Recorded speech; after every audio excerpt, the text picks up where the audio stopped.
At dahil nga buwan ng mga gulay ngayon, kaya nagkaroon ng paligsahan yung grade 4, 5, and 6 at yung anak ko nga pala ay grade 5. Nandito nga pala sila sa bahay para magluto nga ng ingredients na binigay ng teacher nila dahil nga magkakaroon ng paligsahan sa pagluluto ng gulay. Dalawa lang yung representative sa bawat grade at yung anak ko nga pala ay grade 5, dalawa lang sila yung magluluto ng ganitong klaseng recipe. Hindi lahat guys ganito yung recipe ha, bawat isa po sa kanila may kanya-kanyang recipe na dapat po nilang lutuin. Sabi nila dito daw sila sa bahay magluluto. Syempre Mariko, for the go naman ako at nag-request nga sila na i-video ko daw sila para daw makita ng teacher nila. Aba talaga naman, may isa pa nga dito na paiyak na sa kakahiwa ng sibuyas. Yung lulutuin nga pala nila ay ipupunta nila sa school at ipapatikim sa teacher kung okay na ba. Kahit na Mariko may mga coaches yon ay meron pa rin silang ipapatikim para kung merong mang idagdag ay sasabihin. Yung tanging tulong ko lang dito guys, inassist ko lang sila at kung paano, syempre dun sa binigay ng teacher nila, meron naman na silang susundin kung paano lutuin. Ayan, mas pinadali ko lang para hindi sila malito at mas madali din nilang tandaan. Nakakatuwa nga silang tingnan kasi talagang nagtulong-tulong sila guys para mapadali kasi nga hanggang alas 3 lang daw yung teacher nila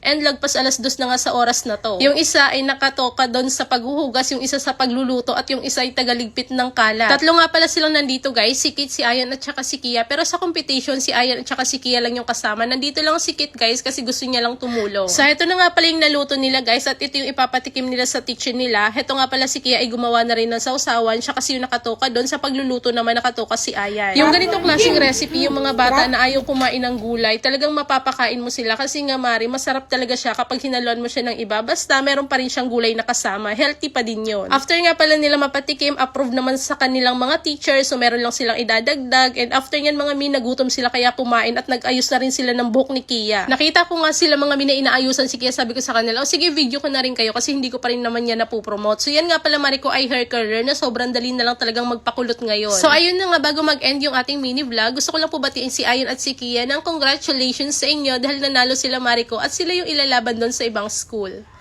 At dahil nga buwan ng mga gulay ngayon, kaya nagkaroon ng paligsahan yung grade 4, 5, and 6 at yung anak ko nga pala ay grade 5. Nandito nga pala sila sa bahay para magluto nga ng ingredients na binigay ng teacher nila dahil nga magkakaroon ng paligsahan sa pagluluto ng gulay. Dalawa lang yung representative sa bawat grade at yung anak ko nga pala ay grade 5, dalawa lang sila yung magluluto ng ganitong klaseng recipe. Hindi lahat guys ganito yung recipe ha, bawat isa po sa kanila may kanya-kanyang recipe na dapat po nilang lutuin. Sabi nila dito daw sila sa bahay magluluto. Syempre Mariko, for the go naman ako at nag-request nga sila na i-video ko daw sila para daw makita ng teacher nila. Aba talaga naman, may isa pa nga dito na paiyak na sa kakahiwa ng sibuyas. Yung lulutuin nga pala nila ay ipupunta nila sa school at ipapatikim sa teacher kung okay na ba. Kahit na Mariko may mga coaches yon ay meron pa rin silang ipapatikim para kung merong mang idagdag ay sasabihin. Yung tanging tulong ko lang dito guys, inassist ko lang sila at